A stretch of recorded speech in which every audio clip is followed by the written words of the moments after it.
Hello friends, क्या हालचाल जी। तो एज प्रॉमिस्ड आपकी सीएस टॉक्स की सीरीज में आगे स्टेप बढ़ाते हुए स्पेसिफिकली लॉ पेपर्स के लिए लास्ट हमने सिक्योरिटीज लॉ को लिया था। और उसी क्लास में मैंने जैसे बोला था कि अब नेक्स्ट पार्ट हमारा कंपनी लॉ को होगा, जो सीएस एग्जीक्यूटिव के दो बड़े मेन महारथी पेपर हैं लॉ के, और ऑब्वियसली आपके करियर से भी बहुत ज़्यादा लिंक्ड है। तो सिक्योरिटीज लॉ में हमने नेहा रॉय को लिया था, तो आज कंपनी लॉ का टॉपिक था। और कंपनी लॉ तो मतलब समझ लो कि हमारी गीता भगवान सब कुछ यही है। हमारा profession company secretary, company law, word company ही ऐसा जुड़ा हुआ है कि कोई भी बच्चा अगर सीएस ज्वाइन करता है तो कंपनी सेक्रेटरी बनना है तो जी कंपनी में जॉब करेंगे, कंपनी के लिए लॉ पढ़ रहे हैं, कंपनी के लिए एडमिनिस्ट्रेटर बनेंगे। मतलब हर चीज, सारी दुनिया एक कंपनी सेक्रेटरी का सेंट्रल पॉइंट है कंपनी लॉ। और कंपनी लॉ से ही हमारा सिक्योरिटी लॉ निकला है, या प्रोफेशनल में और बहुत सारे सब्जेक्ट्स निकले हैं। तो इस सब्जेक्ट को बिल्कुल भी हम लाइटली भी नहीं ले सकते। और इंस्टीट्यूट भी इस सब्जेक्ट को इतना ज्यादा हाईली एक्सपेक्टेशंस रखता है स्टूडेंट से कि अच्छी तरह से निचोड़ देता है वो। एग्जी में तो पढ़ा ही रहे हैं, सेटिंग अप में भी कंपनी लॉ का पार्ट है न्यू सिलेबस में, ओल्ड में नहीं होता था। फिर एग्जी सेकेंड मॉड्यूल में आ जाता है सिक्योरिटी लॉ में कंपनी लॉ का लिंक कुछ ना कुछ। फिर प्रोफेशनल में तो काफी सारे पेपर्स में, चाहे सीआर है चाहे ड्यू डिलीजेंस है, वो सब मिक्स है कंपनी लॉ का मिलाकर और सिक्योरिटी लॉ का मिलाकर। तो मेन फोकस हमारा कंपनी लॉ पे रहता है थ्रू प्रोफेशन।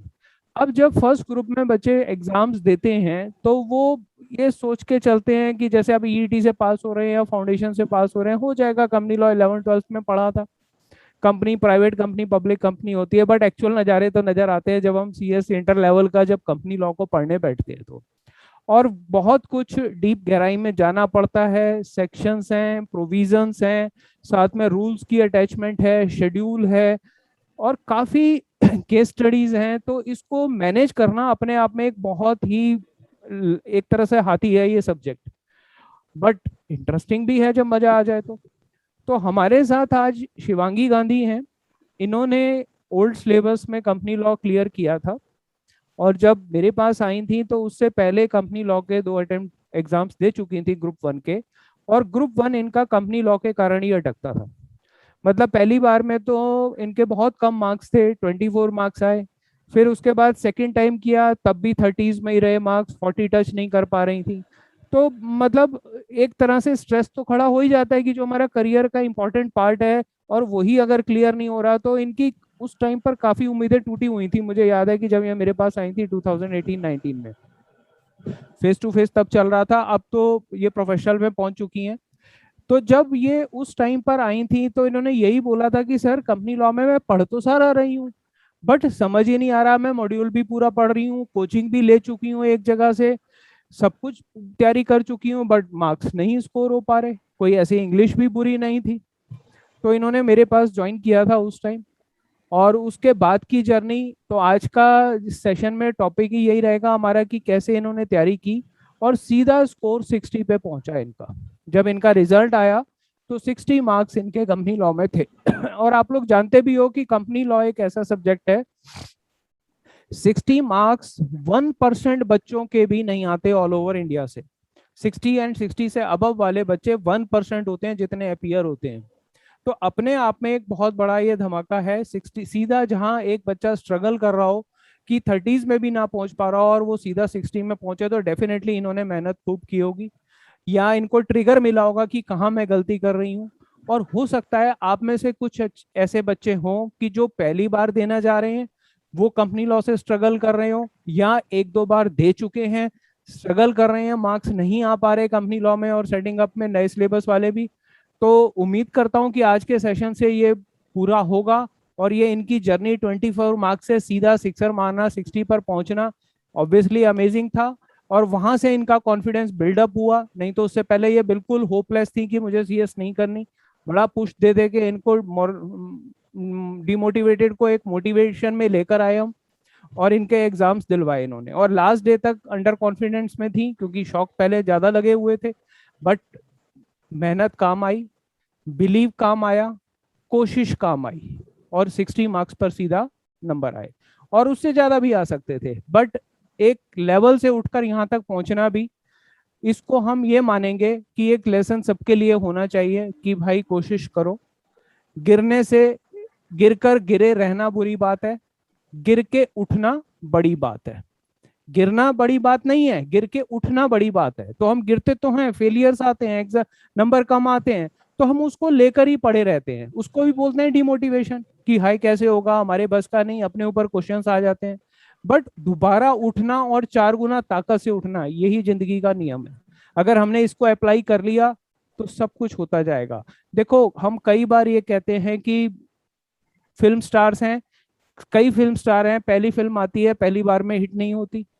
कई प्लेयर्स आते हैं, जरूरी नहीं है पहले मैचेस में वो अपने सिक्सर मार जाएं। तो हर सेक्टर में, हर जगह, हर पर्सन ने, जो भी सेलिब्रिटीज हैं, आप उनकी हिस्ट्री देखो तो स्ट्रगल है। तो हम भी एग्जाम में ये माने कि अगर हमारा क्लियर नहीं हुआ या हमारे मार्क्स कम आए हैं तो हमारी एबिलिटी में कमी नहीं है, हमारी स्ट्रेटेजी में कमी है। हमारी एबिलिटी ना होती तो हम एग्जी भी ना, फाउंडेशन भी ना कर पाते, 11th 12th भी ना कर पाते, और फिर हम एग्जी में भी ना आते। अब अगर 25-30 नंबर भी आ रहे हैं तो ये बढ़ क्यों नहीं सकते? तो ये हमारी एबिलिटी पे डाउट नहीं है, हमारी स्ट्रेटेजी प्लानिंग पे डाउट होना चाहिए। हम फेल नहीं होते, हमारी स्ट्रेटेजी फेल होती है। हमने कहा कि हम फेल हो गए, हमारा ग्रुप क्लियर नहीं हुआ, पेपर पूरा नहीं हुआ, या एक सब्जेक्ट में हमारे मार्क्स नहीं आ रहे, तो हम ये मान के बैठ जाते हैं कि हमारे बस की नहीं है। वो हम अपने ऊपर डाउट कर रहे हैं, वो बिल्कुल भी नहीं करना है। आप फेल नहीं होते, हम फेल नहीं होते, हमारी स्ट्रेटेजी और प्लानिंग फेल होती है, उसको जस्ट दोबारा रिकंसीडर करना पड़ता है। वही शिवांगी ने भी किया था। तो शिवांगी अब आपके सामने अपनी व्यूज रखेंगी ही, जो क्वेश्चंस आपके मन में आ सकते हैं, जो स्टूडेंट्स ने मुझे भेजे, मैं उनको भी साथ साथ लेता रहूंगा। तो एक बार शिवांगी, पहले आप आओ फटाफट, और अब स्टार्ट करते हैं, ज़्यादा लंबा टाइम नहीं लेते। Yes Shivangi. Sir, first of all मैं आपको थैंक यू बोलना चाहूंगी। ये जो मैंने स्कोर किया, ये just because of you sir. मतलब आई इवन कांट एक्सपेक्ट कि, मतलब जिस दिन मुझे रिजल्ट आया सर, मैं उस टाइम हॉस्पिटल में थी, मुझे याद है आपका कॉल आया था। तो मैंने कहीं और मार्क्स नहीं देखे, आपने मुझे कहा मिला में कितने मार्क्स है। तो आई वाज लिटरली शॉक कि एक 24 मार्क्स वाला बच्चा 60 ला सकता है। तो सर, मेरा सारा क्रेडिट आपको ही जाता है। मतलब मैं तो बिल्कुल बिल्कुल डिमोटिवेट हो गई थी, बिल्कुल कि मुझे अपनी लैकिंग ही नहीं समझ आ रही थी सर, कि मैं कहाँ लैक कर रही हूँ। यही हम बात कर रहे हैं ना। देखो, मैंने कुछ नहीं किया, ये सिर्फ एक ऊपर वाले का रास्ता होता है जो जोड़ता है। अगर आपके पास कोई डिजायर है ना, तो वो आपको कोई ना कोई कनेक्शन दिलवा देगा और आपकी प्रॉब्लम का सॉल्यूशन भी दिलवा देगा। आपके अंदर डेफिनेटली अपनी प्रॉब्लम को सॉल्व करने की इच्छा थी, तभी आपको दूसरा रास्ता मिला। आप एक जगह गए, दूसरी जगह गए, वहां रास्ता नहीं मिल रहा था, तो आपने कोशिश नहीं छोड़ी। तो सबसे पहला लेसन तो अभी तक शिवांगी की बात से यही निकला कि इन्होंने कोशिश नहीं छोड़ी थी। दूसरा, अपने में बिलीव दोबारा लाना शुरू किया, और अपने मेंटर पे भी बिलीव करना शुरू किया। तो वो लाइफ अपने आप चेंज होती ही होती है। और जब आप 24 से 60 के मार्क्स देख रहे हो, और जब रिजल्ट आ रहा है, सबसे पहले आप कंपनी लॉ के ही मार्क्स देख रहे हो, तो आप मान के चलो कि आपके अंदर एक्सपेक्टेशन बन चुकी थी। आपने परफॉर्म करना था, परफॉर्म आप पहले भी कर रहे थे, वो परफॉर्मेंस में कमी रह रही थी सिर्फ। तो ये सब हम लोग तो गाइड कर सकते हैं, मेहनत आप लोगों की ही होती है, बिलीव आप लोगों का होता है। और हम फोन भी रिजल्ट वाले दिन उन्हीं बच्चों को करते हैं जहां हमें पता होता है कि इस बच्चे को ज्यादा जरूरत है। सबको तो ऑब्वियसली फोन करना पॉसिबल ही नहीं हो पाता, बट खासतौर से जो बच्चे इस तरह से उम्मीद लेकर आए, तो हमारी कोशिश भी होती है कि अब उसको हमें पूरा करना है, एक चैलेंज बन जाता है कि नहीं यार। क्योंकि मैं तो ये मानता हूं कि किसी भी स्टूडेंट में कैलिबर की कमी नहीं है। अगर एक बच्चा फर्स्ट से 12th तक पास हो गया, ग्रेजुएशन कर रहा है, तो सीएस में क्या है, सिर्फ है कि लेवल बढ़ाना है। ऐसा लगा शिवांगी कि जो आप पहले पढ़ रहे थे और जो बाद में पढ़ा, कहाँ कमी नजर आई आपको? पहला आप ये शेयर करो। सर, मैं जब खुद स्टडी करती थी, पहले मैंने कोचिंग ली थी, हम्म। देन मैंने जब खुद स्टार्ट करना करा तो मैंने मॉड्यूल से किया। हम्म। तो मैं मॉड्यूल में sir section, each and every section अच्छे से रीड करती थी। हम्म। बट जब सर मैं आपके पास आई, तो जो मैंने खुद सेल्फ स्टडी के टाइम में वो सेक्शन को इंटरप्रेट किया था, हम्म। वो मुझे आपके टाइम पता लगा कि मैं तो उसको कुछ सर से, हर सेक्शन में सब सेक्शन भी होते हैं, तो मुझे पता लगा मैं इसको गलत इंटरप्रेट कर रही हूँ। हम्म। तो आपके पास आके मुझे कंसेप्ट क्लैरिटी हुई कि उस सेक्शन को इंटरप्रेट करना कि एक्चुअल में सेक्शन में है क्या सर। हम्म। जो तो मेरी, आपने पहले कोचिंग ली थी किसी जगह से? यस सर, मैंने कोचिंग ली थी। एक कोचिंग ली थी, उसके बाद आपने वहां से बुक्स भी पढ़ी होंगी, फिर आपने मॉड्यूल भी पढ़ा होगा। तो आपको मतलब ये रियलाइज ये हुआ कि आप पहली बात मतलब उस सेक्शन को आप पूरा नहीं पढ़ते थे कंसेप्ट को, या छोड़ देते थे, या पूरा पढ़कर समझ पूरा नहीं आता था? क्या लगा आपको? सर मेरे को सेक्शन समझ आता था, मतलब मेरी इंटरप्रिटेशन सर मतलब वो नहीं होती थी जो आपने मुझे विद एग्जांपल्स, विद चार्ट आपने मुझे बिल्कुल प्रैक्टिकल बताया कि अगर फॉर एग्जांपल एक इंटरेस्टिंग डायरेक्टर का सेक्शन है, सेक्शन 184, तो हम्म। मुझे आज भी याद है सर आपकी क्लासेस में आपने मुझे एक वो सेक्शन को एक्सप्लेन करते वक्त मुझे एग्जांपल दिया था सर आपने। हम्म। तो देन आई रियलाइज, मैंने आफ्टर क्लास आपको बताया था सर कि सर मैं तो इसको कुछ और ही समझती थी और आपने इसको सर कुछ और ही मुझे कंसेप्ट बताया। हम्म। और जब मैं सेल्फ स्टडी करती थी, to be hmm. Honest sir, जब मैंने कोचिंग ली तो मेरे कंसेप्ट इतने क्लियर नहीं थे। हम्म। आपके पास आके मेरी सर कंसेप्ट क्लैरिटी उससे भी पहले से भी ज्यादा इंक्रीज हुई। हम्म। तो तो जब आपने ये ये नोट किया कि जो सेक्शंस आपने समझने में कमी थी, तो अब उसके बाद उन सेक्शंस को आपको ये हेल्प मिली कि सेक्शंस को एग्जाम्पल के साथ रिलेट जरूर किया जाए। पहला हमें जो पॉइंट निकल के आ रहा है बच्चों को, कि आप जो भी प्रोविजन पढ़ते हो उसको किसी ना किसी एक लाइफ के या रियल कंपनीज के एग्जाम्पल से रिलेट करो। ऐसा लगा आपको? सर हम थ्योरेटिकली पढ़ लेते हैं, हमें सेक्शन समझ आ जाता है, हम्म। बट प्रॉब्लम क्या होती है जब हमारे पास एग्जामिनेशन हम हॉल में होते हैं सर, तो वहां पे वो हमें केस स्टडी बना के दे देता है। हम्म। तो वहां पे हम अच्छे से एनालिसिस नहीं कर पाते कि हमारे इस क्वेश्चन में कौन सा सेक्शन लगेगा।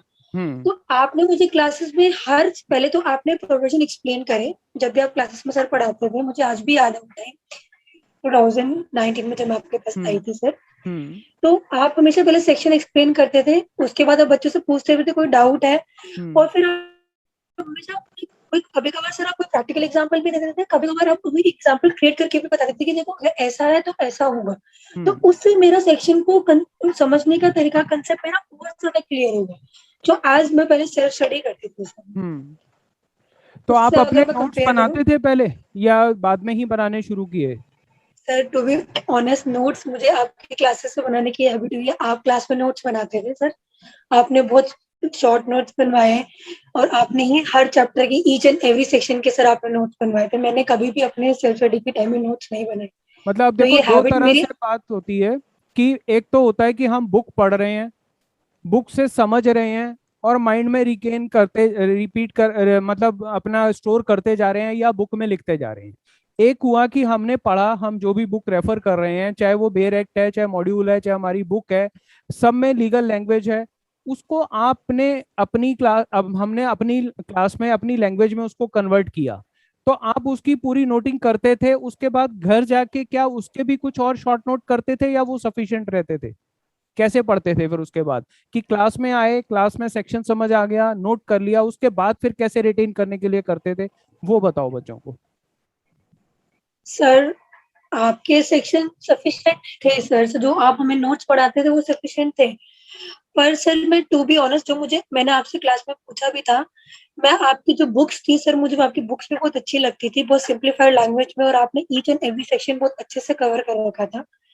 सर अगर हम्म। मैं बाकी बुक्स को कंपेयर करूँ जो मैंने पास में पढ़ी थी, उसमें इतना अच्छे से प्रेजेंटेशन नहीं थी। हम्म। तो सर मैं सेक्शंस को भी घर आके रीड करती थी। First hmm. ऑफ ऑल मैं पहले रिवाइज करती थी जो आपने मुझे पढ़ाया है क्लास में, मैं हम्म। उसको गो थ्रू कर लेती थी 5 मिनट्स में, चार्ट्स को जो भी आपने क्लास में बनवाया हम्म। है। उसके बाद सर मैं सेक्शन भी मतलब बुक में से पढ़ती थी हम्म। कि क्या लैंग्वेज होनी चाहिए, क्या मतलब प्रेजेंटेशन हमें वहां पे होनी चाहिए। हम्म। तो ये सब मैंने सर किया था। मतलब आप अपनी लैंग्वेज में कन्वर्ट करते थे, और लीगल सेक्शन को जरूर पढ़ा, और लीगल टर्म्स को भी साथ में लेके चलते थे आप, दोनों चीजों को लिया। और रिवीजन एग्जाम से पहले ही किया था, या साथ साथ कुछ दिनों बाद करते थे जो पढ़ा है? नहीं सर, क्लास में आपने वेरी फर्स्ट डे से हमें, जब मैंने आपकी क्लास ज्वाइन की थी, आपने वेरी फर्स्ट डे से हमारे को एक रूटीन दिलवा दी थी कि मैं आपके टेस्ट लूंगा। तो हम्म। एक वैसा एटमॉस्फेयर क्रिएट हो गया था उसमें। मेरे को डेली बेसिस पे वीकली आप टेस्ट लेते थे, सर मेरे को हैबिट थी कि मुझे आज जो सर ने पढ़ाया है वो पढ़ना है, मैं साथ के साथ रिवीजन करती थी सर रोज। हम्म मैं उसको कभी पेंडिंग नहीं करती थी, क्योंकि मुझे टेस्ट में होता था कि मुझे हमेशा अच्छा स्कोर करना है, हम्म आपसे अपनी मिस्टेक्स निकलवानी है। हम्म तो मैंने कभी भी उसको पेंडिंग नहीं छोड़ा, मैं हाथ किया डेली बेसिस पे, जो आपने कराया मैंने उसे रिवाइज किया। मतलब एक सर प्रैक्टिस बहुत एसेंशियल पार्ट है कि आप सिर्फ जो क्लास कर रहे हो इज नॉट सफिशिएंट, आपको क्लास के बाद भी टाइम देना पड़ेगा, आपको प्रैक्टिस साथ में जरूर करनी है। और क्वेश्चंस को राइटिंग स्किल्स पे भी हम आते हैं अभी कि लिखना कैसे है वो भी आपने उस पे भी प्रैक्टिस की। तो जो पहले आप जैसे एग्जाम में लिख कर आते थे तो पेपर पूरा हो जाता था, जैसे कंपनी लॉ का पेपर पूरा करना अपने आप में बहुत बड़ा चैलेंज होता है, तो जो पहली बार सर आपने मेरा 2 बार दिए थे तो पेपर पूरा हुआ था? कभी भी सर मेरा पेपर पूरा नहीं हुआ, कभी हम्म भी। उसका रीजन हमेशा क्या एक रहता था, क्या रीजन आपको समझ आया? सर मेरी टाइम मैनेजमेंट नहीं थी, हम्म जो आपने मुझे बताई कि लाइक हमारे पास 6 क्वेश्चन हमें आते हैं। तो हम्म आपने क्लास में मुझे आज भी याद है, लास्ट वीक में आपने हमें टाइम, मतलब डेली बेसिस पे आप कराते थे, बट लास्ट वीक में आपने हमें टाइम मैनेजमेंट बताया था कि मुझे पर क्वेश्चन को ओनली हाफ एन आवर देना है। हम्म तो वो मेरा पहला अटेम्प्ट था जिसमें मेरा कम्युनिटी लॉ में पूरा एग्जाम पूरा होता, अदरवाइज मेरे पिछले पास्ट अटेम्प्ट में मेरा कभी भी एग्जाम हम्म। पूरा नहीं होता था सर। मतलब हम जो स्ट्रेटजी ये बनाते हैं कि जैसे 6 क्वेश्चन आते हैं और उसके पार्ट्स होते हैं और 3 आवर्स का आपका एग्जाम होता है, तो मैंने इस पे पहले भी यूट्यूब पे वीडियो डाली है टाइम मैनेजमेंट की, कि आपके पास अगर 6 क्वेश्चन है, 3 आवर्स का टाइम है, तो अप्रोक्सीमेटली 30 मिनट्स का टाइम है हर क्वेश्चन का सारे पार्ट्स करने का। अब उस क्वेश्चन के 3 पार्ट हैं या 2 पार्ट हैं या 4 पार्ट हैं, सेकंड हो सकता है किसी क्वेश्चन में 30 के 40 में लग जाए तो अगले में आप कवर करो। तो बच्चों आप ये यस समझो कि जो हम टाइम मैनेजमेंट बनाते हैं, जो शिवांगी ने अप्लाई किया, मैं उसको एलेबोरेट कर देता हूँ। 3 hours, 6 questions divided by 30 minutes पर क्वेश्चन आ गया। अब आप पहला क्वेश्चन करोगे तो आप 30 मिनट पर ही चेक करो कि पूरा हुआ है कि नहीं हुआ, और 100% वो पूरा नहीं हुआ होगा, क्योंकि जब हम फर्स्ट टाइम लिखना शुरू करते हैं, पहला पे जब क्वेश्चन कर रहे होते हैं, ऑब्वियसली हम वही उठाते हैं जो हमें ज्यादा आता है, और हम वो इतनी भावनाओं में बह जाते हैं कि वो लिखना ही लिखते हैं, चले शुरू हो जाते हैं। और सबसे बड़ी बच्चे गलती क्या करते हैं कि लास्ट के आधे घंटे में जाके चेक करते हैं कितना रह गया, और फिर अपनी शताब्दी गाड़ी शुरू होती है उनकी। तो ये सबसे बड़ी मिस्टेक है टाइम मैनेजमेंट की, जो मैं हर बार क्लास में भी बताता हूँ, मैंने यूट्यूब पे भी वीडियो डाली है इसी टाइम मैनेजमेंट पे, क्लास में भी यही बताया है कि आप हर आधे घंटे या 1 घंटे पे चेक करो। फर्स्ट आवर पे चेक कर लो, अगर आप फर्स्ट हाफ एन आवर पे नहीं कर रहे, कि पहला एग्जाम का 1 घंटा हुआ, मेरे 2 क्वेश्चन हुए या नहीं हुए। अब अगर 2 क्वेश्चन हो गए हैं तो बहुत अच्छी बात है, नहीं हुए तो कितने हुए हैं, ताकि अगले 1 घंटे में स्पीड बढ़ा दो रेदर देन लास्ट के आधे घंटे में बढ़ाने के। सेकेंड आवर पूरा होता है फिर चेक करो कि मेरे 4 क्वेश्चन पूरे हुए हैं कि नहीं, नहीं हुए तो उसकी स्पीड बढ़ाओ। तो इस तरह से टाइम एलोकेशन भी बहुत जरूरी है, जो शिवांगी को समझ में आई और उन्होंने की। सेकंड, आंसर्स की लेंथ क्या थी, कितना लिखा आपने, शीटें भरी या टू द पॉइंट रहे, क्या रहा उसमें? सर मेरे प्रीवियस अटेम्प्ट में हमेशा मेरे से यही मिस्टेक रही कि मैंने लाइक मैं उस टाइम ग्रेजुएशन में कर रही थी, तो मेरे माइंड में यही होता था कि शीट ही भरनी होती है। बट हम्म जब मैं आपके पास आई तो आपने मुझे प्रेजेंटेशन सिखाए क्वेश्चन में, कभी भी कम्युनिटी लॉ के पेपर में शीटें नहीं भरनी होती सर। मतलब हम्म जो मेरा एक्सपीरियंस मैंने देखा, कम्युनिटी लॉ के पेपर में हमें हमेशा हमें आंसर को 3 पार्ट्स में डिवाइड करना चाहिए। हम्म पहले हमें बच्चों से सेक्शन लर्न नहीं होते हैं, बट हम्म मैं ये एडवाइस करूंगी कि सेक्शन लर्न हो जाए तो एग्जामिनर पे बहुत अच्छा इंप्रेशन पड़ता है कि इस हम्म बच्चे को आता है। बट हाँ, आपने सर क्लास में ये भी बताया था कि गलत सेक्शन में लिखना, अगर सही आता तो तभी लिखना। हम्म तो सबसे पहले सर मैं सेक्शन कोड करती थी, हम्म देन मैं प्रोविजन लिखती थी, हम्म फिर मैं फैक्ट्स ऑफ द केस, जो क्वेश्चन में हमें दिया क्या फैक्ट्स है मैं वो मेंशन करती थी, हम्म फिर मैं कंक्लूजन लिखती थी कि मतलब अकॉर्डिंग टू क्वेश्चन में क्या बोला, लाइक उन्होंने कुछ हम्म बोला कि मैनेजिंग डायरेक्टर पॉइंट हो सकता है या नहीं हो सकता, तो हम्म वो कंक्लूजन में बोलती थी कि whether managing director can appoint or not. Hmm तो सर ये सब थोड़ा तो सा मैंने ना आपसे वॉल्यूम ही सीखा। बढ़ाओ, वॉल्यूम कम आ रहा है आपका। हम्म अब आ रही सर आपको? हाँ हाँ तो ये सब सर मैंने मतलब मैं सबको ये बोलना चाहूंगी, कम्युनिटी लॉ के पेपर में कभी भी आप लोग ये मत देखना कि आपको सेक्शन बोला, टू द पॉइंट आंसर देना, और हमेशा 3 पार्ट्स में डिवाइड करके देना। प्रोविजन लिखना पहले, देन हम्म। आप फैक्ट ऑफ द केस लिखना, देन कंक्लूजन लिखना। और मेरा कितना ये लेंथ, स्ट्रेटेजी। मतलब आपने जो आंसर दिया, वो जो शीट एक पेज में पूरा होता था, 1.5 पेज में, 2 पेज में, वो मार्क्स देख के लिखा है या प्रोविजन देख के आंसर दिया आपने कि इतने मार्क्स का सर है मुझे मैंने इतना लिखा है, या इतना आंसर बनता है मैं उतना ही लिखूं? सर मैं टू द पॉइंट जो क्वेश्चन में मांगा है उतना ही रेलिवेंट लिखती थी। हम्म। मतलब मैं कभी ये नहीं फोकस करती थी कि मुझे एक शीट में करना है या दो शीट में करना है वहां। बट ये है कि सर मैं फॉर अ गुड प्रेजेंटेशन में एक क्वेश्चन को एक ही शीट पे करती थी, चाहे मेरा बाकी ब्लैंक पेज रिमेनिंग पेज है। हम्म। बट मैंने कभी भी शीट्स बनने को नहीं रहा। क्वेश्चन में जो मांगा है मैंने उस आंसर को मतलब अच्छे से प्रेजेंट किया है। बट शीटें कभी नहीं सर मैंने बनने का सोचा हम्म। एग्जाम में। मतलब अब दो चीजें हमारे सामने आई। एक, जो बच्चे पूछते हैं कि सर वहाँ 3 घंटे में हम नहीं कर पाते, पेपर पूरा नहीं हो पाता, और कंपनी लॉ का पेपर तो सबसे बड़ा चैलेंज है, बाकी हो जाता है, नहीं कंपनी लॉ पूरा आसानी से नहीं होता। उसको पूरा करने का सबसे पहला इलाज यही है कि बी स्पेसिफिक, शीटें भरने की तरफ मत जाओ। आप ये देखो कि क्वेश्चन में क्या पूछा गया है, ये मत देखो क्वेश्चन कितने मार्क्स का है। हो सकता है 5 नंबर में आपका 1 से 1.5 पेज भरे, हो सकता है अगले 5 नंबर में आपके 2 पेज भर जाएं, और हो सकता है अगले 5 मार्क्स के क्वेश्चन में आपका आधा पेज ही भरे। तो आप उसके लिए जबरदस्ती शीट भरना बंद करो, पहली बात तो, जिसके कारण पेपर छूटता है और एग्जाम रह जाता है, पहला को।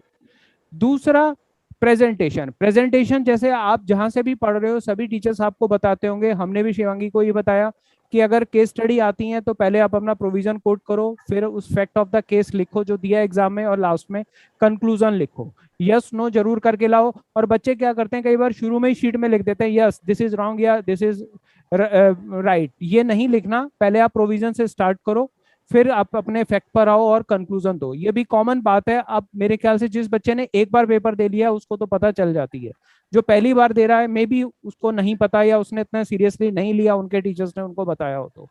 बट आप ये देख लो कि अब जो भी बच्चे पहली बार दे रहे हो, आपके सामने रियल एग्जाम्पल्स हम लेकर आ रहे हैं उन बच्चों को जिन्होंने फेस की हैं ये चीजों को, तो उन्होंने बाद में उन चीजों को अडॉप्ट किया, डू एंड डोंट्स को, तो रिजल्ट बेटर हुए।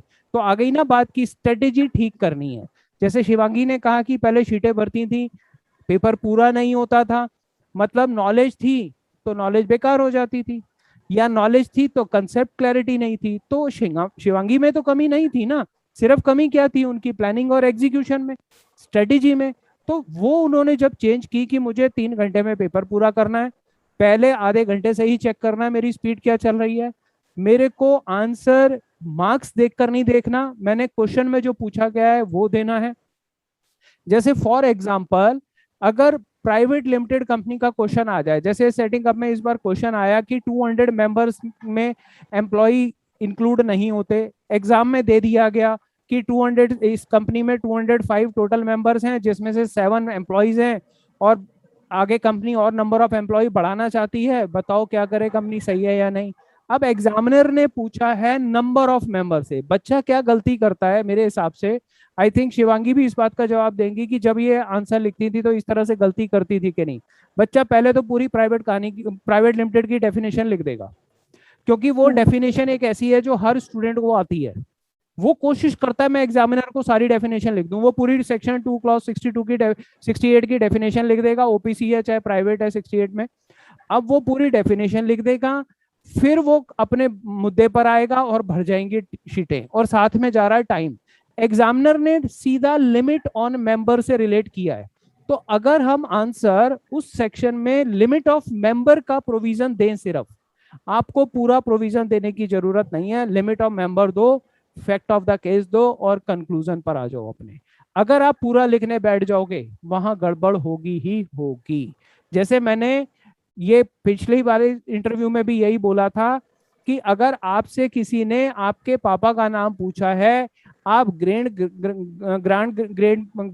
फादर से लेकर ग्रैंडफादर, फादर, सारा चाचा ताऊ सबका, अंकल आंटी सबका ब्यौरा दिए जा रहे हो, मेरा ये खानदान है, मैं यहाँ रहता हूँ, यूजलेस है, बंदे ने आपका नाम पूछा है। ऐसे ही क्वेश्चन में जो अगर सब सेक्शन से क्वेश्चन है ना, घूम फिर के बात ये आ रही है, मुद्दे की बात यह है कि अगर सब सेक्शन से क्वेश्चन है तो पूरा सेक्शन लिखकर टाइम वेस्ट मत करो, डायरेक्ट सब सेक्शन पे जाओ, वो लिखो और अपनी कंसेप्ट को लिख कर आओ, जबरदस्ती मत घुसाओ। सेकंड, सेक्शंस जरूरी हैं या नहीं, रूल्स जरूरी हैं या नहीं। तो पहला क्वेश्चन, क्या शिवांगी आपने हर क्वेश्चन में सेक्शन और रूल्स लिखे थे? Yes sir. सब में लिखे थे? मैं सब में सर मैंने सेक्शन लिखे थे, बट वहां ही लिखे थे सर जहां मैं कॉन्फिडेंस थी कि मैं इस आंसर में ये सेक्शन होगा। कुछ छोड़े भी थे? मतलब 100% क्वेश्चन में सेक्शन कोड किए थे या कुछ छोड़े थे? नहीं सर, सब सर एक दो आंसर्स में मुझे उस टाइम सर एग्जामिनर का एग्जामिनेशन प्रेशर में हमें कुछ सेक्शन आते भी हैं, हम्म। स्टिल हमें वो नहीं कॉन्फिडेंस आता कि कहीं हम गलत लिख रहे हैं, तो मैंने हम्म। एक दो सेक्शन छोड़े थे, बट 90% सर मैंने हर आंसर में रूल्स एंड सेक्शन कोड किए थे सर मैंने। याद कैसे किए थे, रिटेन कैसे रखा इनको? सर इसको रिटेन करने की स्ट्रैटेजी मैं तो सबको यही बोलूंगी, प्रैक्टिस एंड प्रैक्टिस, जितना आप रीड करोगे, प्लस सर क्लास में भी आप समटाइम मेमोराइज कराते थे, हम्म। कभी कभार आप टेस्ट भी लेते थे हम्म। सर, और जो मेन मेन सेक्शन थे उनको तो मैंने अच्छे से लर्न करा ही था सर, और हम्म। मैंने ऐसा नहीं करा था मगअप कर रहा था कि एक दिन में मुझे सारे सेक्शन करने हैं। हम्म। मैं डेली वाइज अपना टारगेट लगा लेती थी कि आज मुझे इस चैप्टर के इतने सेक्शन पढ़ने हैं, तो उतना मुझे जितने मैंने पढ़े हैं उसको हम्म। फिर मैं लर्न करने की भी कोशिश करती थी। हम्म। मतलब मैं मगअप नहीं करती थी कि एक दिन में मुझे सारे ही सेक्शन लर्न करने हैं। तो हम्म। बात वही आई थी सर, जितना हम प्रैक्टिस करेंगे, जितना हम बार बार चीजों को रीड करेंगे, तो हमारे को मेमोराइज हो जाती है। मतलब तो यही सेक्शंस सर। का इमेज जरूर पड़ती है, आप मार्क्स सर मैं खींचोगे तो एग्जामिनर से, एक्स्ट्रा खींचोगे, बट जरूरी नहीं है कि आप 100% क्वेश्चंस के आंसर देकर आओ विद सेक्शंस। नहीं आते, गलत कोट मत करो और सेक्शन का हवा और प्रेशर मत लो, और उसको याद करने की तो कोशिश करो। और अगर आप क्लासेस में कर रहे हो तो मेरे ख्याल से तो क्लासेस में हम बार बार रिपीट करते हैं तो कई सेक्शन तो तो सर ऑटोमेटिकली याद होने ऑटोमेटिकली शुरू हो हाँ। जाते हैं। शुरू में यस सर। दिक्कत आती है, बट कंपनी लॉ खत्म होने तक काफी कुछ सेक्शन याद हो चुके होते हैं। नहीं तो सेक्शंस की समरी बनाओ ना, जैसे मैंने शायद आपको भी क्लास में बोला होगा कि रजिस्टर के पीछे सेक्शंस की समरी बनाओ, हमने बुक में भी डाल रखी है। खाली बैठे टाइम उनको याद करो, सेक्शंस को लर्न करो, वो अपने आप याद आने जाएंगे। सब सेक्शंस की बात छोड़ दो, मेन सेक्शन याद कर दो, as per provision of section 32, as per section provision of section 24, आप इतना ही देते रहो तो भी सफिशियंट है। एग्जामिनर को यही लग जाएगा कि बंदा लीगल लैंग्वेज रहता है। नेक्स्ट क्वेश्चन मेरा शिवांगी, क्या प्योरली लीगल लैंग्वेज लिखी थी? क्या पॉसिबल है bare act language, bare act language क्या ऐसा होना जरूरी है? बच्चों के बहुत क्वेश्चन आते हैं ये। नहीं सर, बिल्कुल भी नहीं। हम एक बार सर, हमारे 400 समथिंग सेक्शंस होते हैं, हम उन कितना सबको लर्न कर सकते हैं लीगल लैंग्वेज। हम्म। मैं सब मैंने ये एडवाइस सबको यही दूंगी कि आप लोग प्लीज अपनी लैंग्वेज में भी लिखो, जो आपकी लैंग्वेज, जो आपको इंग्लिश, बेसिक इंग्लिश हम इस लेवल तक आए हैं तो हम सबको आती है। हम्म। और डॉन मगअप की हम सारी बुक्स लर्न कर लेंगे, वो हम्म। सर बिल्कुल भी पॉसिबल किसी के लिए भी, स्टूडेंट के लिए नहीं हो सकता। आपको बस अपना अच्छे से सेक्शन को अच्छे से समझना है कि वो सेक्शन क्या है, और उसी हिसाब से आपको वो एग्जामिनेशन हॉल में कि क्या क्वेश्चन में मांगा है उतना ही। जैसे सर आपने एग्जांपल दिया प्राइवेट कंपनी में 200 का, मैंने अपने जब मेरे पास 24 मार्क्स आए थे, मैंने फर्स्ट टाइम में ये मिस्टेक की थी। हम्म। मैंने सर प्राइवेट सेक्शन की पूरी डेफिनेशन लिखी थी सर। बस वही आ फिर गई जब ना। आपके पास आए, हाँ वही ये मिस्टेक मैंने सर की थी। उस टाइम हम्म। आपने बताया तो मैंने कहा बच्चों को बता दूं, क्वेश्चन में जितना मांगा है उतना ही लिखो सर। और हम्म। लैंग्वेज नहीं, लीगल लैंग्वेज लर्न होती है किसी से, बस आप कंसेप्ट क्लैरिफिकेशन पे जाओ, सर जो सेक्शन समझा रहे हो वो अच्छे से समझो और रिवाइज करते रहो चीजों को, बस देखो सर। ऐसा होता है कि बच्चों के जो कई डाउट और क्वेश्चन आते हैं कि सर बुक में आपने सेक्शन डाला हुआ है, रूल डाला हुआ है, अब हाँ एज जी। इट इज याद नहीं होता, हम उसको अपने नोट्स में सिंपल लैंग्वेज में करते हैं, तो बच्चे ये पूछते हैं कि क्या ये चल जाएगी? तो उसका आंसर अब बच्चों को ये मिलना चाहिए, देखो एज इट इज सेक्शन की लैंग्वेज, आप कंप्यूटर नहीं हो जो उतार दोगे आंसर शीट में। हाँ, कुछ लीगल टर्म्स को यूज करो, और जब आप अपने नोट्स बनाओगे तो सेक्शन के कुछ वर्ड्स तो आप लोगे ही ना, कुछ लीगल वर्ड्स तो आएंगे ही आएंगे, तो वो लीगल वर्ड्स। ऑटोमेटिकली वो लीगल वर्ड कवर हो जाते हैं। तो उसका प्रेशर मत लो कि मैं लीगल लैंग्वेज कैसे लिखूंगा। हाँ, लीगल लैंग्वेज का मतलब है लीगल टर्म्स यूज करनी है, कुछ लीगल वर्ड्स यूज करने हैं, बट एज इट इज का प्रेशर मत लो कि जो सेक्शन में लिखा है वो उतार लूंगा। वो हम भी नहीं कर सकते, कोई भी नहीं कर सकता। तो सिंपल लैंग्वेज लर्न करके भी, और ये 60-70s वाले और भी स्टूडेंट है मेरे पास जिनके कंपनी लॉ में 60-65 मार्क्स आए हैं, वो सबका यही आपको मिलेगा कि हमने अपनी लैंग्वेज लिखी है। और मैंने अपने बच्चों को भी शीट दिखाई थी, और यहाँ रिवीजन क्लास में भी मैंने शीट दिखाई थी, शिवांगी आपकी भी दिखाई थी, एक और शिवांगी है उसके भी 60 मार्क्स आए थे, शिवांगी शर्मा, उसकी भी मैंने यूट्यूब पर रिवीजन क्लास डाली थी 2 महीने पहले, उसमें भी शीट दिखाई हुई है कि बच्चों ने अपनी सिंपल लैंग्वेज यूज की है। तो आप बिल्कुल मत घबराओ। राइटिंग कुछ मैटर करती है बहुत ज्यादा? आपको लगता है कि राइटिंग के कारण मार पड़ती थी, या आपकी राइटिंग किस, आप क्या बोलते हो राइटिंग के बारे में? नहीं सर, ऐसा मेरे ओपिनियन में राइटिंग मैटर नहीं करती, बट हाँ इतना भी वो मत देखो कि एग्जामिनर को आंसर समझ ही ना है कि क्या लिखा है। खिचड़ी मत पकाओ। थोड़ा सा ऐसा होता है। हाँ, खिचड़ी भी मत पकाओ, थोड़ा सा आप presentation, no doubt sir time इतना कम होता है कि हम प्रेजेंटेशन पे ध्यान नहीं दे पाते, बट बिल्कुल भी खिचड़ी नहीं पकनी चाहिए कि मतलब एग्जामिनर को समझ ही ना आए। फॉर एग्जाम्पल हमें डायरेक्टर लिखा है तो उसको समझ ही ना आए कि आपने क्या लिखा है, हम्म। तो इतना भी नहीं, मतलब उसके लिए देखो, राइटिंग। जैसे हम क्लास में समझाते हैं कि बच्चों, अगर राइटिंग अच्छी है बहुत अच्छी बात है, राइटिंग अच्छी नहीं है तो कोई बात नहीं। आप एक तो बड़े बड़े पैरा मत लिखो, आधे आधे पेज यस। के पैरा मत लिखो। कोई भी टॉपिक लिख रहे हो, 3 4 लाइन के बाद एक लाइन का स्पेस देकर उसको पैरा में डिवाइड कर दो। पहली बात तो खुला खुला लिखो। शीटों के कोई पैसे नहीं मांग रहा आईसीएसआई आपसे। आप इस कारण से एक्स्ट्रा शीट ले लो, कोई दिक्कत नहीं है, बट खुला इतना भी नहीं कि 4 4 लाइनें छोड़ दो। अब अगर आपको लग रहा है कि 8 10 लाइन का एक कंसेप्ट का पैरा लिखना है मुझे, तो वो 8 10 लाइन को इकट्ठा मत डालो आप। 3 4 लाइन का पैरा बनाओ, उसको ब्रेक दे दो 1 लाइन का सिर्फ, फिर उससे शुरू करो नेक्स्ट पैरा से। पॉइंट्स बनाओ, छोटे छोटे पैरा बनाकर आंसर दो। राइटिंग अपने आप अच्छी लगने लग जाएगी जब वो खिलकर खुलनी शुरू हो जाएगी। तो आप वर्ड्स को खोलो, लाइनों को थोड़ा सा खोलो, पैरा छोटा करो, अपने आप वो रीडेबल और प्रेजेंटेशन बेटर वे में लगने लग जाएगी। पूरे पूरा पेज भरा है, पूरी खिचड़ी हो रही है, वो मत करो। बस छोटे पॉइंट बनाओ, पॉइंट्स में आंसर दो, छोटे पैरा बनाओ। जैसे हम आपको क्लास में समझाते हैं, आप वैसे एग्जामिनर को समझाओ। ऐसा किया था शिवांगी? क्या बड़े बड़े पैरा थे या छोटे थे? पॉइंट्स में लिखा था? कैसे लिखा था? नहीं सर, मैंने मतलब फॉर एग्जांपल मुझे कोई आंसर आया है तो मुझे पता है कि मुझे उसको 8 या 9 लाइंस का लिखना है, हम्म। तो सर मैंने उसको डिवाइड करके लिखा था। मैंने बिल्कुल पैराग्राफ नहीं बनाया था। हम्म। मैंने उसको एक लाइन छोड़ के सर, मतलब जैसे हम्म। मैंने 2 3 लाइंस पहले लिखा, फिर मैंने एक लाइन छोड़ के बाद में लिखा था। हम्म। बड़े बड़े पैराग्राफ सर आपने क्लासेस में भी बताया था प्रेजेंटेशन कैसे करनी है, हम्म। उसका मगअप करने का कोई फायदा नहीं है sir. Hmm. To the point, और जो क्वेश्चन में लिखा है, जो मांग रहा है वही लिखा था सर मैंने बस। हम्म। ज्यादा बिल- मैंने इतना पैराग्राफ्स नहीं बनाए। बिल्कुल। और एग्जाम डे से पहले रिवीजन कैसे किया था? सारा सिलेबस रिवाइज हो पाया था जिस दिन एग्जाम था उससे एक दिन पहले? सर मैंने तो आपके शॉर्ट नोट्स पढ़े थे एग्जाम डे में। एक दिन की छुट्टी होती है सर, हम्म। ऐसे ऐसे इतनी छुट्टी नहीं देता। एक दिन की छुट्टी थी। मैं दूसरा पहले, हाँ मैं जब पहले रिविजन करती थी तो मैं आपकी बुक स्टडी करती थी, तो आपने बुक्स क्लास में प्रोवाइड करी थी हमें। हम्म। हम्म। बट वो मैंने एक डे में, मतलब मैंने मेमोराइज हो गया था, जैसे आपने वो चार्ट्स बनाए थे कि हाँ इस सेक्शन में ये अच्छा ये है, तो मैंने उस वन डे में सर कोई वो पूरी बुक नहीं पढ़ सकता अकॉर्डिंग टू मी। मतलब एग्जाम से वाली जो नाइट है, एक दिन पहले का टाइम है, उसमें आप अपने बनाए हुए शॉर्ट नोट्स को, बस कंसेप्ट को कोशिश करो और वो एग्जाम में लेकर जाओ। उस टाइम पर कोई नई चीज मत उठाओ, कोई टॉपिक छोड़ा हुआ था वो मत उठाओ। और एग्जाम जाने तक एक हैप्पी मूड में जाओ, बर्डन के मूड में मत जाओ। एक अपने आप पे प्रेशर क्रिएट मत करो कि मुझे रिकॉल नहीं हो रहा, रिवाइज करने बैठ रहा हूँ याद नहीं हो रहा। तो ये भी एग्जाम से एक दिन पहले बच्चों के फोन आते हैं कि सर याद नहीं आ रहा, रिवाइज नहीं हो पा रहा, याद किया भूल रहे हैं। कोई बात नहीं भाई, अब हाथ खड़े नहीं करने।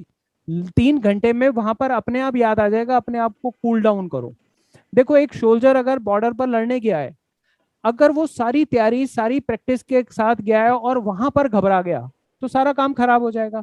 ऐसे ही क्रिकेट का मैच है, एक प्लेयर 6 महीने से तैयारी कर रहा था, पिच पर गया, वहां पर घबरा गया। कोई रेसलर है, कोई कोई भी स्पोर्ट्समैन है, सारी तैयारी करता है और वहां पर उस टाइम पर जाकर घबरा गया, तो वो सारा काम गड़बड़ कर देगा। तो ऐसे टाइम पे ये होना चाहिए कि एग्जाम वाली रात अगर याद नहीं आ रहा ना, तो बेटर है सो जाओ, रिलैक्स करो।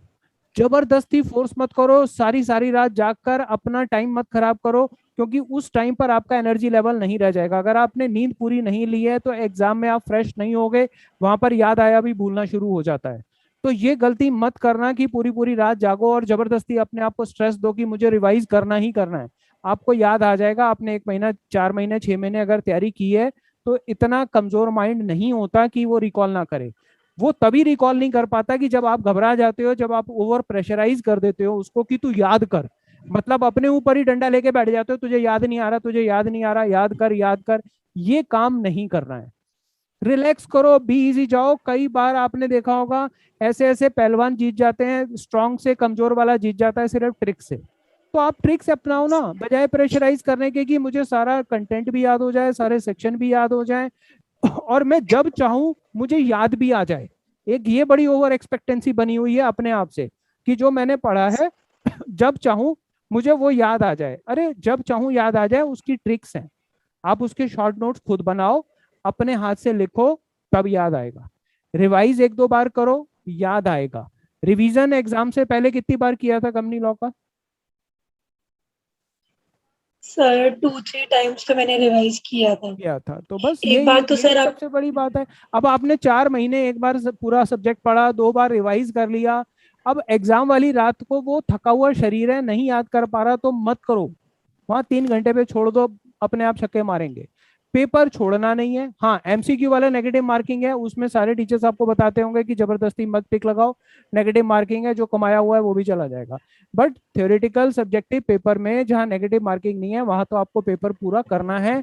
कोई चीज भूल रहे हो तो तुक्के मार के आओ, जैसे भी याद आता है करके आओ, कुछ ना कुछ 1-1.5 नंबर तो मिल ही जाएगा ना जीरो होने से।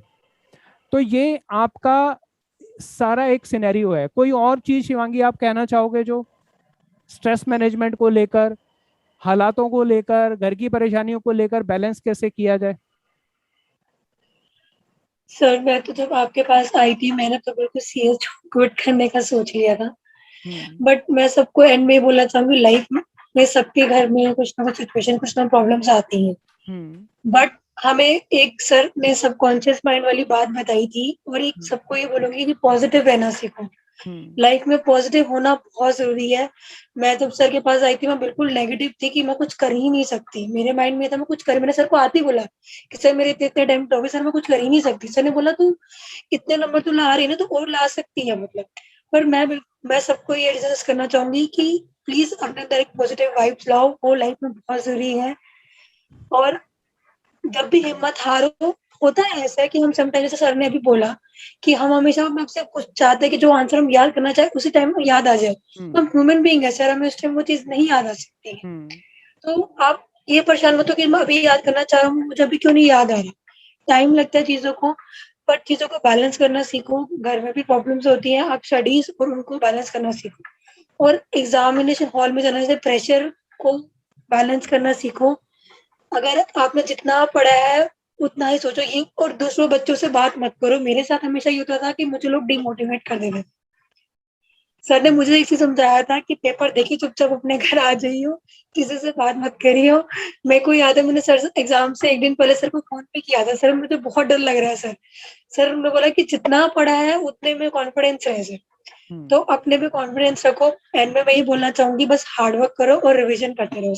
कम्युनिटी लॉ में रिविजन करना बहुत जरूरी है। हम्म। बच्चे देखो क्या अब करते हैं, कॉस्टिंग टैक्स करते रहते हैं, मतलब टाइम मैंने सर टाइम नहीं दिया था। चीजों को बैलेंस करो, सबसे अच्छा सारे सब्जेक्ट्स को बैलेंस करो। हम्म तो अब शिवांगी की बात से ये बात निकल कर आई कि सबसे पहले अपने आप में बिलीव बहुत जरूरी है और कोशिश बहुत जरूरी है। बिलीव के साथ की गई कोशिश रिजल्ट लाती है। उन नेगेटिव लोगों से हटो और स्टूडेंट को टीचर मत बनाओ। स्टूडेंट आपका काउंसलर और गाइड नहीं हो सकता। एक फ्रेंड, वो भी स्टूडेंट है, आप भी स्टूडेंट हो, आप वो आपका गाइड और काउंसलर नहीं हो सकता, वो टेम्परेरी है। आपको अपना गाइड खुद बनना है, या आपसे जो सीनियर है वो आपको गाइड कर सकता है रादर देन आपके सेम लेवल वाला। एग्जाम में हम कहते हैं कि पेपर दिया, और मैं तो बच्चों को ये समझा के ही भेजता हूँ कि एग्जाम में जब बाहर 3 घंटे बाद निकलते हो ना, तो पेपर को पुड़िया बनाकर फेंक दो या फाड़ दो, सबसे बढ़िया है। वो सबसे बड़ा बहादुर है जो बाहर से निकल के पेपर फाड़ दिया।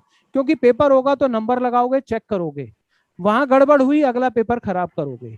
तो ये काम मत करो, मत फाड़ो पेपर को, एक कोने में बुक में दबा दो कि मैं एग्जाम खत्म होने के बाद खोलूंगी इसको या खोलूंगा। आप उसको एनालाइज मत करो। बाहर निकले, फ्रेंड मिलेगा, पेपर कैसा हुआ, अच्छा हुआ, चाहे खराब हुआ है तो भी अच्छा, अच्छा हुआ है तो भी अच्छा हुआ, इसका आंसर क्या था यार याद नहीं, और चुपचाप घर आ जाओ बस। कोई डिस्कस मत करो पेपर क्या था कैसा था, ना किसी टीचर को कॉल करो सर इसका आंसर बता दो। अरे 4 दिन 6 दिन 8 दिन के बाद बात कर लेना ना, उसी में क्यों बात करनी है? अगर आप किसी आंसर में क्यूरियस हो कि मैंने सही लिखा कि नहीं लिखा, अब मान लो आपने सही लिखा था, वो आपने चेक किया तो अच्छी बात है, अगर वो गलत निकला है आपका दिमाग खराब हो जाएगा, आप अगले की तैयारी करना छोड़ दोगे। तो मैं हमेशा ये कहता हूँ जो बीत गया उसको भूल जाओ। कल में रहने से कुछ नहीं होगा, आज में रहो, आज जो हो सकता है वो करो। अब आज वाला पेपर 3 घंटे खत्म होने के बाद वो पास्ट है, वो भूल जाओ आप जो हुआ, अगले में तैयारी करो ना, वहां से कवर करो। और कई बार बच्चों का मैसेज आता है पेपर अच्छा हुआ तो मैं कहता हूँ डू बेटर इन नेक्स्ट, और खराब हुआ तो भी डू बेटर इन नेक्स्ट। तो आंसर तो यही है हमेशा। तो ओवर प्रेशराइज मत करो अपने आप को, कंप्यूटर मत समझो, आप भी ह्यूमन बीइंग हो, कॉन्फिडेंस के साथ जाओ, अपने बिलीव में जाओ, सब कुछ पॉसिबल है। हार जीत लगी रहती है, इससे हमें गिरना नहीं है। दोबारा रिपीट करूंगा, following down doesn't make you failure, but staying down does. Shivangi ये गलती करती आ रही थी, ये लो लो लो पड़ी होती थी, बट जब इन्होंने उठने की कोशिश की तो एकदम से उठी। यही हर बच्चे के साथ होगा, आप लोगों के साथ भी होगा। तो कुछ उम्मीद करता हूं कि आज के सेशन से थोड़ा बहुत फायदा मिल पाएगा आपको, और क्लैरिटी मिलेगी। अपने आप में हिम्मत लाओ, स्ट्रेटेजाइज करो, कुछ भी मुश्किल नहीं है। जब आप 20, 25, 30 नंबर ला रहे हो तो 40 ला सकते हो, 40 ला रहे हो तो 50, 60 क्यों नहीं ला सकते, 50, 60 ला रहे हो तो 70, 80 क्यों नहीं ला सकते। जब आप में इतनी कैलिबर है तो सब कुछ हो सकता है। हाँ, जीरो आए ना तो डाउट करना, अगर आप कुछ लिख कर आ रहे हो उस पर मार्क्स मिल रहे हैं तो आपके अंदर कैलिबर तो है ना, सिर्फ अब उसको इम्प्रूव करना है ना। आप अगर एक वीडियो गेम खेलते हो तो उसमें स्कोर कम कर रहे हो तो अगली बार ज्यादा करने की कोशिश करते हो ना, तो सेम यहाँ पर है। तो क्या आप गेम में पहली बार में पूरा स्कोर कर लेते हो, तो कई बार नहीं हो पाता, तो सेम एग्जाम्स है। आप मेहनत करो, कोशिश करो, अपनी गलतियों को पकड़ने की कोशिश करो, वो हमेशा बेटर रहेगा। चलो तो आज का सेशन यहाँ पर वाइंड अप करते हैं, नेक्स्ट एक और बहुत बढ़िया सा लेकर आएंगे। थैंक यू शिवानी कि टाइम निकाला, और जब भी जरूरत लगेगी मैं कोशिश करूंगा दोबारा आप लोगों के सामने लाऊं और बच्चों को भी लाऊं। मेरी आपको भी बहुत सारी शुभकामनाएं, और जो भी बच्चे देख रहे हैं उनको भी मेरी बेस्ट विशेष हैं। लग जाओ, everything is possible, you can do, everything is possible, हर चीज में बेटर हो सकते हो। ठीक है जी, wish you all the best, take care, bye bye.